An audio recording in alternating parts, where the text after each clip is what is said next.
Okay, here's a problem that came across my desk. A commenter would like to know about multiplying polynomials. So let's talk about terms. Terms are things that are added or subtracted. So inside the parentheses here we have two terms. That is called a binomial, bi for two.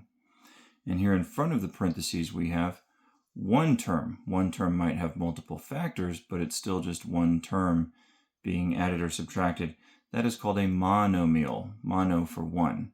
So here we have a monomial times a binomial. When we write something right next to parentheses like this, it represents multiplication. So this is multiplying a monomial times a binomial. And I'll cover other cases in other videos. So what we're going to do is use the distributive property.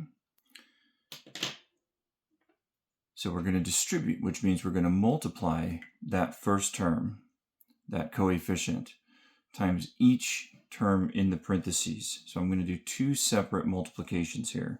I'm going to do negative 3n cubed times negative 8n cubed, and then I'll multiply the other one. So now let's talk about how to multiply these two monomials together. That's kind of a two-step process. First, we multiply the coefficients, the numbers in front. Negative 3 times negative 8 is positive 24. And then we multiply the variables. N to the third times n to the third is n to the sixth. We add the exponents in that case. Now I'm going to multiply the negative 3n squared, or negative 3n cubed, times the negative 3n squared. So again, negative 3 times negative 3 is positive 9. I do need that plus. I need either a plus or a minus here to separate my two terms of my answer here. And then n cubed times n squared is n to the fifth. And I do already have these in descending order, higher power to lower power there. And so that is my final answer. Okay, so that is a form of simplifying an expression. This is not an equation. We did not solve anything.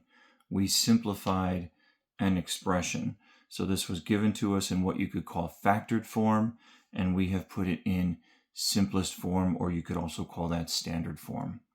If you have a math problem that you would like me to demonstrate, put it in the comments and I will. Hope that helps.